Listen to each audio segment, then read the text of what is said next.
नमस्ते दोस्तों, स्वागत है आपका गार्डनिंग विद नित्या के सरवानी में। दोस्तों, पिछले कुछ दिनों से मेरे पास लगातार आप लोगों के कमेंट्स आ रहे थे कि जून की इतनी भयंकर गर्मी में पौधे सूख रहे हैं, पत्ते पीले पड़ रहे हैं, नई ग्रोथ बिल्कुल रुक गई है और कई पौधे तो मरने की कगार पर पहुंच गए हैं। अगर आपके गार्डन की भी यही हालत है तो आज का वीडियो आपके बहुत काम आने वाला है। सबसे पहले मैं आपको अपने टेरेस गार्डन की असली हालत दिखाती हूँ। देखिए दोस्तों, कुछ दिन पहले तक मेरा गार्डन कितना हरा भरा था, लेकिन जून की तेज़ धूप और गर्म हवाओं ने इसकी हालत पूरी तरह से बदल दी। ये देखिए, कई पौधे के पत्ते पूरी तरह से झुलस चुके हैं, कुछ पौधे की नई ग्रोथ रुक गई है और कुछ तो ऐसे लग रहे हैं जैसे अब शायद बच ही नहीं पाएंगे। सच कहूँ तो मुझे भी बहुत बुरा लगा, क्योंकि हर पौधे को हम इतना प्यार और मेहनत से लगाते हैं। वैसे दोस्तों, आपके यहाँ भी इतनी गर्मी पड़ी थी क्या? कमेंट करके ज़रूर बताइएगा कि आपके गार्डन में सबसे ज़्यादा कौन सा पौधा गर्मी की वजह से ख़राब हुआ है। लेकिन दोस्तों, अगर पौधे ख़राब हो जाएं तो हार नहीं माननी चाहिए, क्योंकि हर समस्या का कोई ना कोई समाधान ज़रूर होता है।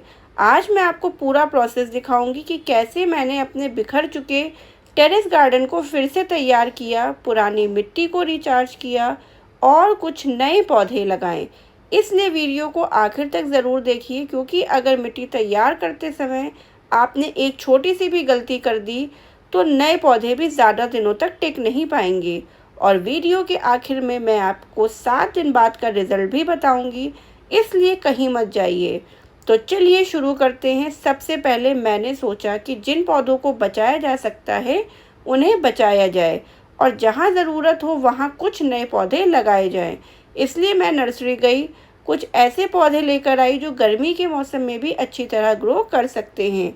सबसे पहले मैंने लिया यह खूबसूरत कोलियस, जिसकी रंग बिरंगी पत्तियाँ किसी भी गार्डन को बहुत सुंदर बना देती हैं। इसके बाद मैंने ली मधुकामनी, जिसकी खुशबू मुझे बहुत पसंद है।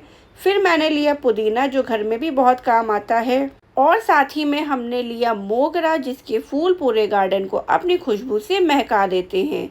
और इसी तरीके से हमने बहुत सारे जो हैं प्लांट्स और भी ऐड किए।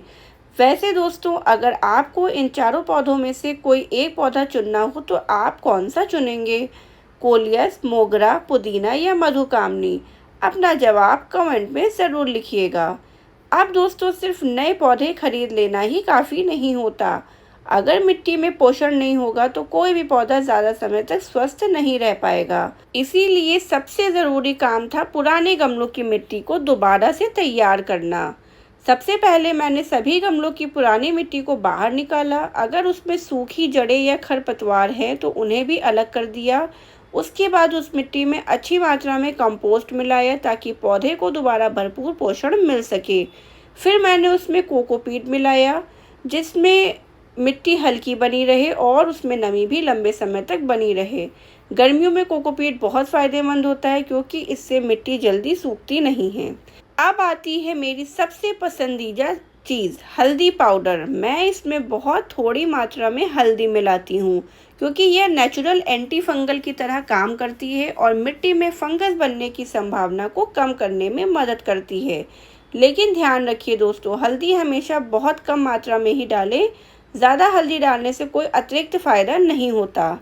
वैसे दोस्तों, अगर आप अपनी मिट्टी में क्या क्या मिलाते हैं, कंपोस्ट, गोबर की खाद, वर्मी कंपोस्ट या कुछ और, कमेंट में ज़रूर बताइएगा। हो सकता है आपका कोई अच्छा तरीका दूसरे लोगों के भी काम आ जाए। इसके बाद मैंने इन सभी चीज़ों को हाथों से अच्छी तरह मिलाया, ताकि पूरा मिश्रण एक जैसा हो जाए। अब मिट्टी पहले से कहीं ज़्यादा हल्की, मुलायम और पौधों के लिए तैयार हो गई थी। अब बारी थी नए पौधों को लगाने की। सबसे पहले मैंने तुलसी का पौधा लगाया, उसके बाद कोलियस का पौधा लगाया, फिर पुदीना, उसके बाद मोगरा और आखिरी में मधुकामनी। सभी पौधों को लगाने के बाद मैंने हल्के हाथों से मिट्टी को दबाया, ताकि पौधे अच्छी तरह से अपनी जगह पर सेट हो जाएं।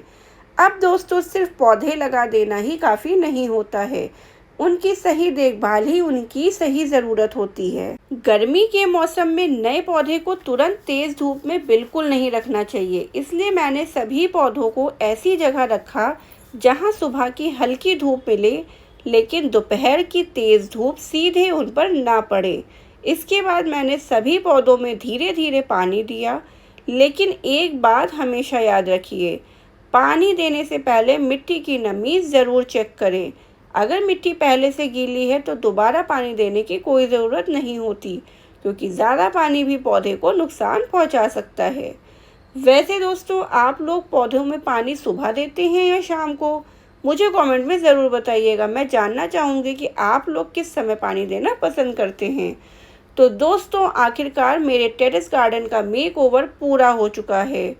अब पूरा गार्डन पहले से कहीं ज़्यादा साफ, व्यवस्थित और फ्रेश लग रहा है। लेकिन अब सबसे बड़ा सवाल यह है कि क्या ये सभी पौधे इस भयंकर गर्मी में बच पाएंगे? क्या इनमें नई ग्रोथ आएगी और क्या ये मेरी मिट्टी तैयार करने की यह तकनीक सच में काम करेगी? अगर आपको भी ऐसा लगता है कि ये सभी पौधे 7 दिन बाद अच्छी तरह से सेट हो जाएंगे, तो अभी कमेंट में लिखिए हो जाएंगे।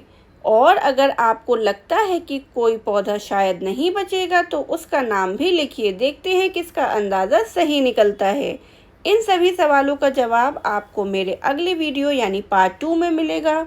उसमें मैं आपको पूरे 7 दिन बाद का रिजल्ट दिखाऊंगी। कौन कौन से पौधे अच्छी तरह से सेट हुए, किन पौधों में नई ग्रोथ आई और इस पूरे मेकओवर का आखिर क्या परिणाम निकला।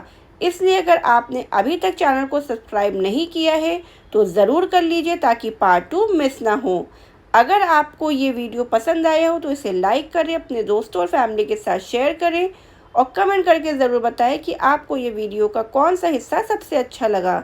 मैं आपके सभी कमेंट्स पढ़ती हूँ और जितना हो सके रिप्लाई भी करती हूँ। मिलते हैं अगले वीडियो में यानी पार्ट 2 में। तब तक के लिए अपना और अपने प्यार पौधों का बहुत अच्छे से ख्याल रखिए। धन्यवाद एंड बाय बाय एवरीवन।